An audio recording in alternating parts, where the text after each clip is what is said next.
Forum located in Inglewood, California, the home of the Lasers, the home of the Kings, the home of the great championship basketball team, the Los Angeles Lakers.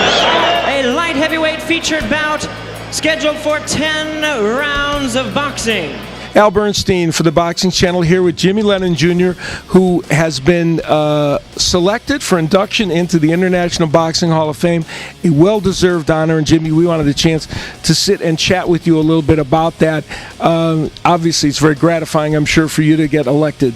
Yeah, it sure is. It's nothing that I aimed for. It just, I'm having such a great time announcing fights, being part of this business, and it's what a compliment to be a person who's, not one of the fighters, not really part of the sport going on, but along the side being recognized for contributing. And I couldn't be more proud or more honored to be inducted and for that ceremony upcoming in June. It's going to be very exciting. I'm going to be there to help them usher in you to the Boxing Hall of Fame. And, the interesting thing to me about all this is that you are someone who is part of kind of one of the first families of boxing, if you will, because your dad, Jimmy Lennon Sr., was a renowned ring announcer, perhaps the best of all time.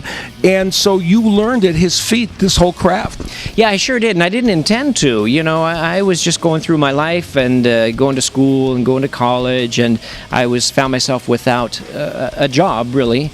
And this pesky job that you need, yeah. That's the old situation that happened with me. And so he invited me to participate. And, I looked like him, I sound like him, I had his name. Yes. And it was kind of, I think it was a kind of a calling there. But I didn't really intend it, but it sure worked out very nicely. And, I didn't really study him and train after him, but he was the only announcer I really watched. And so it was a very natural fit for me. And I'm very fortunate. And, of course, as you're elected to the Hall of Fame, and this is, I think, one of the intriguing, I'm going to say melancholy parts of this. To be honest, your dad should have been put into the Boxing Hall of Fame at this point already. But I think maybe you getting in at this juncture is kind of you're carrying him along with you. Yeah, in a way, yeah. I mean, I wouldn't have been here without him. And, there are a lot of people that deserve to be in the Hall of Fame, but first and foremost to me is my father. And, yeah, there's a little odd feeling because he really deserves it much more than I. He was just a classic showman, and he really, before him, especially in the West Coast, in the start of television, they're televising all these fights in L.A., and he was weekly on television and just doing a great job and really, spearheading a lot of what we see today in announcers. So he was a great man and a great announcer, as you said, and so he deserves to be there, and maybe there's something I can do to help nudge it to go in that direction in the future. Yeah, that is something that should happen. Now, you, as so many people in boxing, especially when they're doing things like what you're doing, you are an educator. You have had another job for a long time until fairly recently, and out in California, you worked as an educator. How did you ever get a reaction from the kids and from people at your school after they'd see you on television announcing a fight, and there you were, in the school? Yeah, I sure did. Yeah, I was in the education business for 25 years as a teacher and then a headmaster, and that was really my passion. I loved it. Mm-hmm. And so, yeah, I would work during the day and on the weekends travel off to Las Vegas and do the big fights and come back. And, it really brought me down to size because I find myself on Saturday night, and I remember this exactly. I'm announcing a Tyson fight on Saturday night. I come back on Monday, and I'm wiping down tables in the cafeteria at lunchtime. So, and some of the kids, enjoyed talking to me about it afterwards, and so that was kind of a fun combination. Now, people don't always realize when they see someone doing this, and especially when they see somebody doing it right, though, as you do it, ring announcing, there are many different nuances to it. It's not this easy job that you just get up and do. First of all, you're fed a lot of information from people, and sometimes you get that information even at the last minute.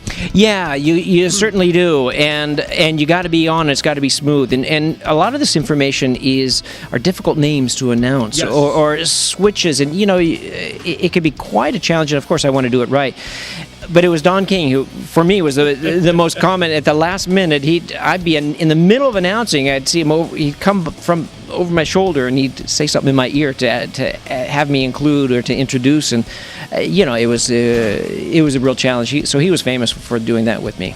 And sometimes you actually had to kind of do more than just announce things, because you'd see mistakes in scorecards, or you'd see situations where you kind of had to be the teacher, just like you were in school. Yeah, I think my experience really helped out in a number of situations. Sometimes, my job also is not only to build the crowd up, whether it's for an announcement, introduction, or a decision, but to also calm them down. There's some very volatile crowds where the decision is very controversial, and so you have to maybe say something like, we've seen a great fight, no matter who the winner is, they deserve a round of applause.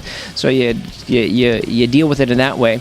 I've been to commissions or boxing venues where they really didn't have a professional commission, and they give me, one time, I won't mention the state, but I got a score of, the final score was, I think it was 435 to 392, and I'm thinking, what? They added all the scores up as one and totaled them, and so I had to correct that, and so.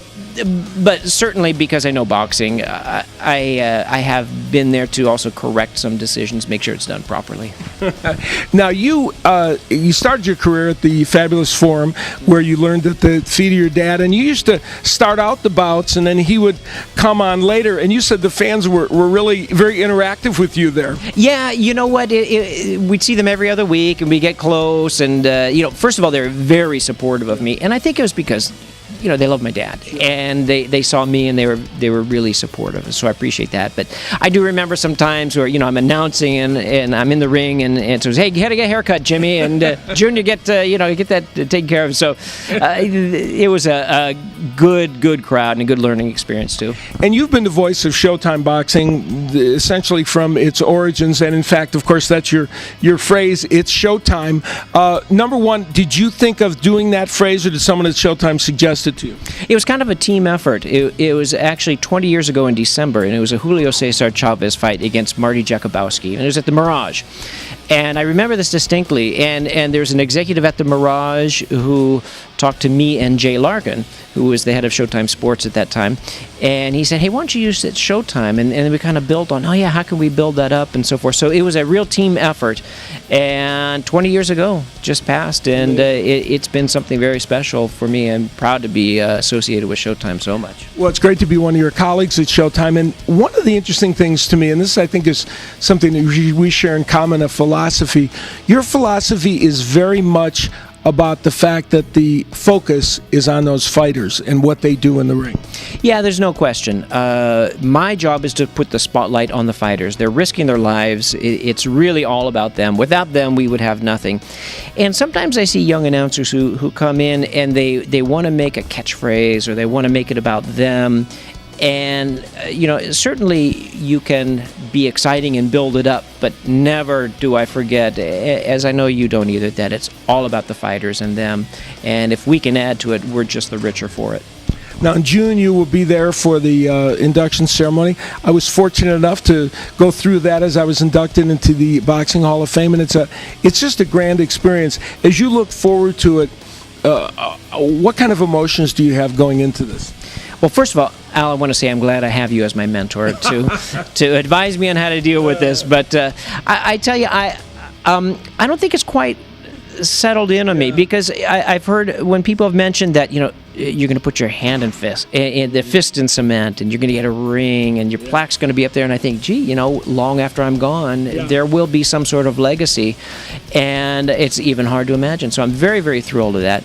Of course, my thoughts are gratitude for my father. I've been a very fortunate man. I've been at the right place at the right time a number of times, and so I'm just very excited about this, and I'll continue to call you and ask you for advice and and some tips as the ceremony approaches. I'm happy to provide them, and let me say that there is no one in the world that deserves it more than you. And I think many people believe that this kind of honor for you is recognition of the fact that you have earned your nickname as the classy Jimmy Lennon Jr. You're very kind. I thank you very much, and I'm excited to see what's in store this June, and then all the years after with the great fights coming up. Absolutely, because Jimmy will be around for a long time telling us that it's showtime.